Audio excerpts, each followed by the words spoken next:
¿Qué tal? ¿Cómo están? Bonito día, bonita tarde, bonita noche. Es un placer enviarles un saludo y imaginar que están bien.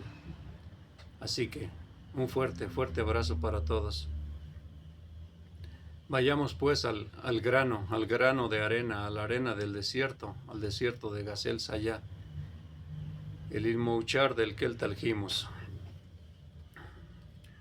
Los 4 hombres emprendieron la marcha al unísono, uno desde cada punto cardinal, con la orden expresa de coincidir a la medianoche sobre el Targuí. Acabar con él si no había otro remedio y reemprender el camino para estar de regreso al amanecer. El sargento mayor Malik el-Haideri no permitió que nadie ocupase su puesto, y antes de que los mosquitos comenzaran a despertar, siguió las huellas que el fugitivo había dejado en el borde de la salina, y se adentró en ella, con su rifle en bandolera, aún convencido como estaba de que el sucio hijo del viento se había esfumado. Cuándo lo había hecho o dónde se encontraba en esos momentos no podía saberlo, y se preguntaba cómo se las arreglaría para escapar a pie y sin agua del inmenso Erg. Si el pozo más próximo se encontraba a más de 100 kilómetros, cerca ya de las estribaciones de las montañas de Sidi el Madía. Cualquier día aparecerá consumido por el sol su cadáver, si no lo han encontrado antes las hienas y los chacales, se dijo, pero en el fondo no estaba convencido de ello, porque aquel hombre le había confesado que había ido 2 veces a la tierra vacía, y estaba seguro de que no mentía. Para el Targuí, 100 kilómetros del Erg no debían constituir probablemente una barrera insalvable, aunque no contaba con el hecho de que, si no lo encontraba en la salina, el Malik iría a esperarlo al pozo. Para el sargento mayor, aquella cacería se había convertido en un asunto personal en el que estaba en juego algo más que el deseo de zanjarlo sin que las autoridades interviniesen. El Targuí se burló de él en el oasis, degolló al capitán ante sus narices, le correteó como a un tonto de un lado a otro del desierto y lo había mantenido por último 5 días a la espera sin saber exactamente qué era lo que esperaba. Sus hombres murmuraban por lo bajo y lo sabía. De regreso a Doras, comentarían que al tan temido sargento mayor le había tomado el pelo un Targuí analfabeto, y eso no era fácil de dominar a aquella tropa, sin ayuda del terror que había logrado implantar. Más de uno emprendería la huida a través del desierto confiando en que si resultaba posible matar a un capitán y largarse impunemente, por la misma razón se podía liquidar a un sargento y desaparecer. Partiendo de esa base, su vida no valdría ya ni un puñado de dátiles. Al atardecer, el teniente Rasmán ordenó retirarse hacia el interior, lejos de la embestida de la plaga, y mientras sus hombres desmontaban la lona que servía de refugio, lanzó una última ojeada al cabo que se alejaba, con paso firme hacia el corazón de la salina, y concentró de nuevo los prismáticos en el punto que le obsesionaba. Los soldados que quedaban con él ni siquiera hicieron un comentario, convencidos de la inutilidad de preguntar una vez más si el Targuí se había movido. Estaba claro que los muertos no solían moverse, y a ninguno le cabía ya la menor duda al respecto. El hijo del viento había tenido el coraje de permitir que el sol le achicharrara, y con el tiempo la sal cubriría su cuerpo, momificándole junto a su camello, de modo que quizás algún día dentro de cientos de años alguien le descubriría incorrupto y se preguntaría por qué extraña razón había ido a morir a un lugar tan remoto. El teniente Rasmán sonrió para sus adentros pensando que podía transformarse en el símbolo del espíritu de los Tuareg para los siglos venideros, cuando su estirpe hubiera desaparecido para siempre de la faz de la tierra. Un orgulloso Ilmouchar esperando impasible la muerte a la sombra de su mejarí, acosado por sus enemigos y convencido de que esa muerte era mucho más noble y digna que la rendición y la cárcel. Se convertirá en una leyenda, se dijo, una leyenda como Omar Mukhtar o Hamudú, una leyenda que enorgullecerá a los de su raza y les recordará que en un tiempo todos los Imohaj fueron así. La voz de uno de sus hombres le volvió a la realidad. Cuando quiera, teniente. Lanzó una última ojeada a la salina. Puso el vehículo en marcha y se alejaron una vez más de la región de los mosquitos para ir a establecer el nuevo campamento donde lo montaban cada noche.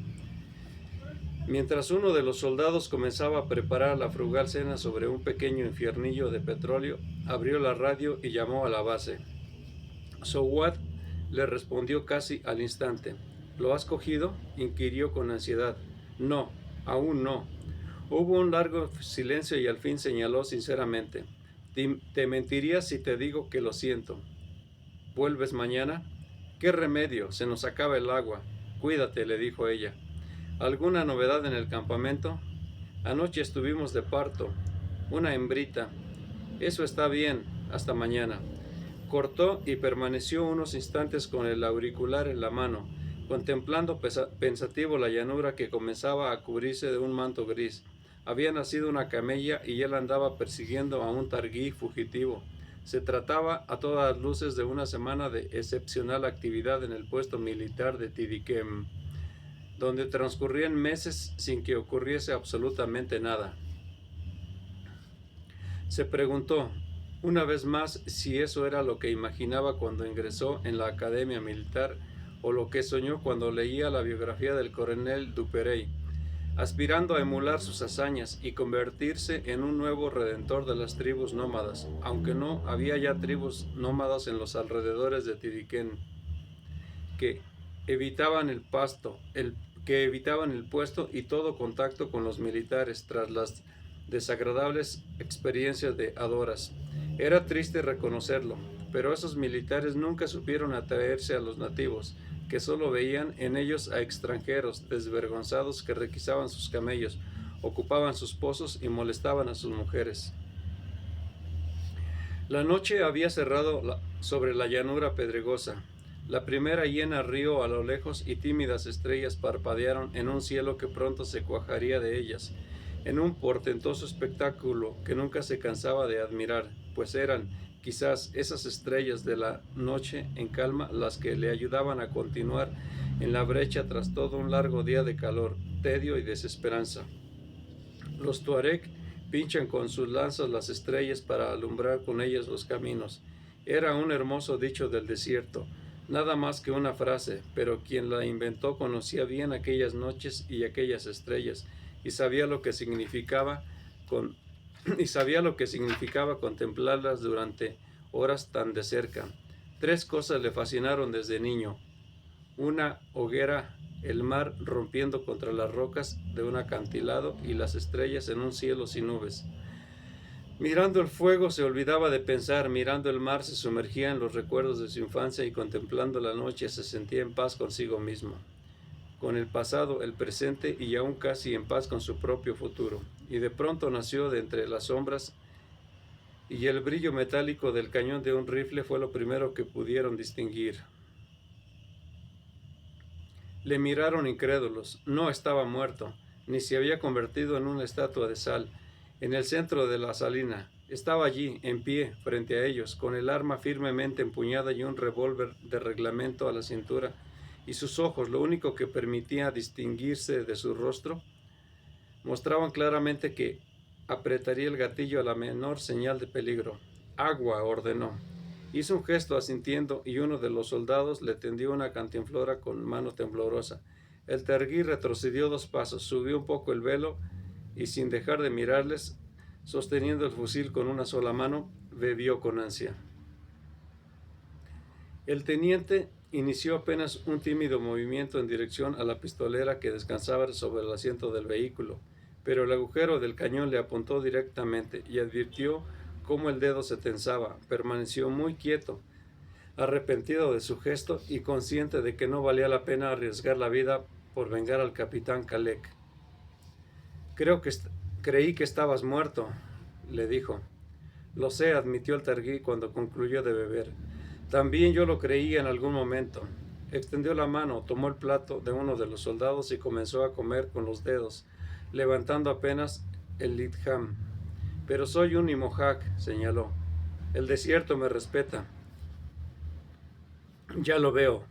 Cualquier otro hubiera muerto. ¿Qué piensas hacer ahora? Gazelle señaló el jeep con un ademán de la cabeza.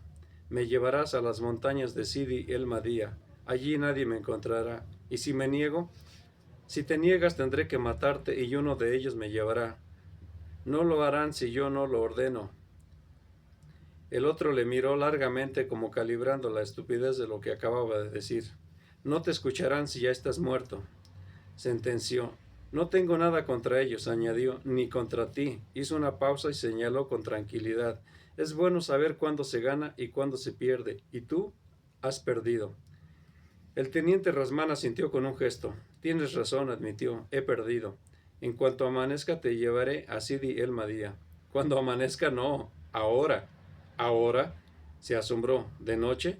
Pronto saldrá la luna, dijo el Targuí. Estás loco, exclamó. Incluso de día resulta difícil andar por el Erg. Las piedras rajan los neumáticos y rompen los ejes. De noche no avanzaríamos ni un kilómetro. El Targuí tardó en responder. Había extendido la mano tomando el plato del segundo soldado y sentado en el suelo con las piernas cruzadas y el arma apoyada en la rodilla, tragaba con ansia sin saborear, casi atragantándose. Escucha, le advirtió, si llegamos al pozo de Sidi el Madía, vivirás. Si no llegamos, te mataré, aunque la culpa no sea tuya. Dejó que meditara en lo que acababa de decir y añadió por último, y recuerda que soy un Imouchar y cumplo siempre mi palabra. Uno de los soldados, un muchacho muy joven, comentó convencido, tenga cuidado, teniente, está loco y le creo capaz de hacerle lo que dice. El Targuí no hizo comentario alguno, se limitó a mirarle fijamente y por último le apuntó con el arma. Desnúdate, ordenó. ¿Cómo has dicho? Repitió incrédulo el muchacho. ¡Que te desnudes! Luego apuntó al otro. Tú también. Dudaron, intentaron protestar, pero había tanta seguridad, tanta autoridad en la voz del Targuí que parecieron comprender que no quedaba otra opción y comenzaron a despojarse lentamente de sus uniformes. Las botas también. Lo dejaron todo ante Gazelle, que lo cogió con la mano libre y lo arrojó a la parte posterior del vehículo. Subió a ella, tomó asiento e hizo un ademán con la mano a Rasmán. Ya ha salido la luna, le dijo. Vamos. El teniente contempló a sus hombres completamente desnudos y le invadió una profunda sensación de rebeldía. Por unos instantes estuvo a punto de oponerse e incluso intercambió con ellos una mirada de inteligencia, pero negaron con un gesto y el más joven señaló con voz cansada. No se preocupe por nosotros, teniente. Ahamuk vendrá a buscarnos. Pero al amanecer se morirán de frío. Se volvió a Gazelle. Dales al menos una manta. El Targuí pareció a punto de aceptar, pero al fin negó y su tono era humorístico al señalar que se entierren en la arena, les protege del frío y es bueno para adelgazar. Rasmán se llevó la mano a la frente en un desganado saludo. Puso el motor en marcha y encendió los faros, pero inmediatamente el cañón del fusil se hundió en sus costillas. ¡Sin luces! Las apagó, pero agitó la cabeza pesimista. «Estás loco», masculló malhumorado. «Completamente loco». Aguardó a que sus ojos se habituaran de nuevo a la oscuridad y por último arrancó despacio, inclinándose lo más posible hacia adelante en un intento por distinguir los obstáculos. Fue una marcha lenta y pesada durante las 3 primeras horas hasta que Gazelle indicó que podía encender los faros, con lo que avanzaron con mayor rapidez, lo cual trajo aparejado casi de inmediato que una de las ruedas reventara. El teniente sudó y maldijo para cambiarla siempre.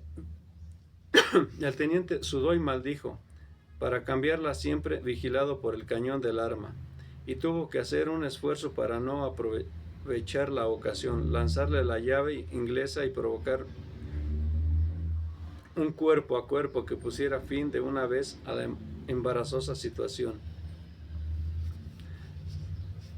El teniente sudó y maldijo para cambiarla de cualquier manera, siempre vigilado por el cañón del arma, y tuvo que hacer un esfuerzo para no aprovechar la ocasión, lanzarle la llave inglesa y provocar una pelea cuerpo a cuerpo que pusiera fin de una vez a la embarazosa situación. pero comprendió que el Targuín era más alto y más fuerte, y aún en el caso de improbable de que pudiera arrebatarle el fusil, su enemigo contaba aún con un revólver, una espada y una gumia. Lo único que había era despedirse de un rápido ascenso y rogar porque las cosas no se complicaran más de lo que estaban. Dejarse matar a los 28 años por alguien cuyas ideas no estaba de acuerdo constituiría una tremenda estupidez, y él lo sabía. A medianoche en punto, los 4 hombres se convergieron sobre el camello muerto. Para ninguno constituyó una sorpresa constatar que la presa había volado, y el sargento mayor Malik el-Haideri aprovechó la ocasión para explayarse con todo lo más soez de su vocabulario cuartelero, maldiciendo al Targuí y maldiciendo también de paso y más insistentemente al estúpido tenientillo, que se había dejado engañar como un novato. ¿Qué vamos a hacer ahora?, inquirió desconcertado uno de los soldados. El teniente: no lo sé, pero yo, con su consentimiento o sin él, voy a dirigirme al pozo de Sidi el Madía. Por muy targuí que sea ese hijo de puta, no puede soportar tantos días sin beber. Un veterano que había estado estudiando el cadáver del Mejarí con ayuda de su linterna señaló la herida en el vientre. Tiene agua, comentó. Un agua repelente que mataría a cualquiera, pero los tuareg son capaces de sobrevivir con eso, y también se bebió la sangre. Hizo una pausa y añadió convencido: no lo encontraremos nunca. El sargento mayor Malik el-Haideri no respondió. Echó una última ojeada al animal muerto, dio media vuelta y emprendió el regreso hacia su vehículo. Por el grado de descomposición calculó que el camello llevaba más de 48 horas muerto, lo que significaba que el Targuí debió sacrificarlo 2 noches antes. Si había emprendido la marcha inmediatamente, cosa que dudaba, su ventaja era excesiva, pero si había dejado pasar un día más para confiarlos y debilitar su vigilancia, no andaría muy lejos, y tal vez aún estuviera a tiempo de cortar el paso. No confiaba en la idea de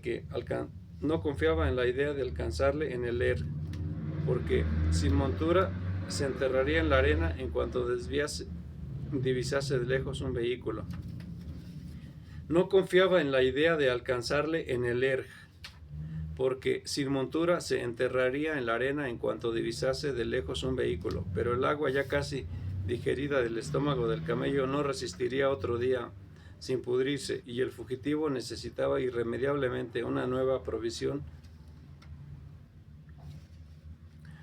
Los antancor de los valles y cañadas del macizo montañoso, donde escarbando mucho se podía obtener a veces unos sorbos de un líquido terroso y salobre, no bastaban para sobrevivir y constituían tan solo una ayuda para el viajero que osara adentrarse en los laberintos de sus infinitos contrafuertes.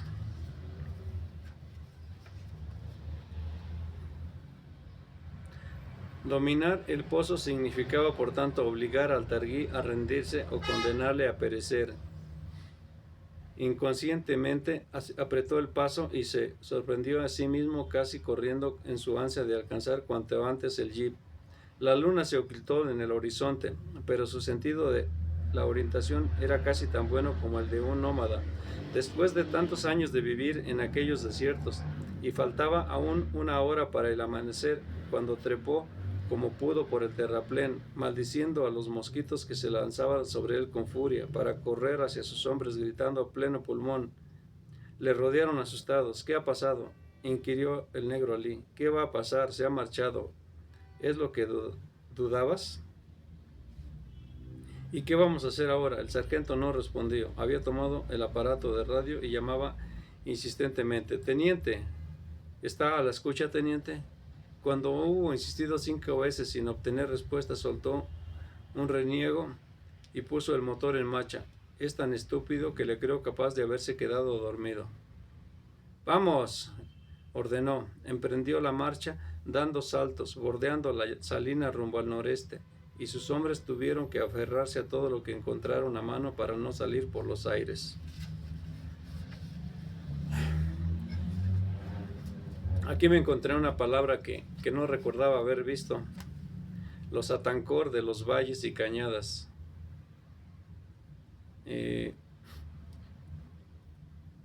Se refiere a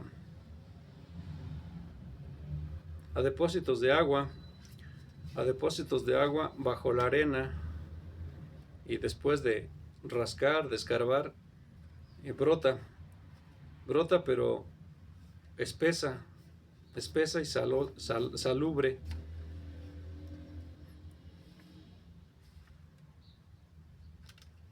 Yo había visto a los elefantes en el desierto de los esqueletos en África rascar la arena de los lechos secos de los ríos.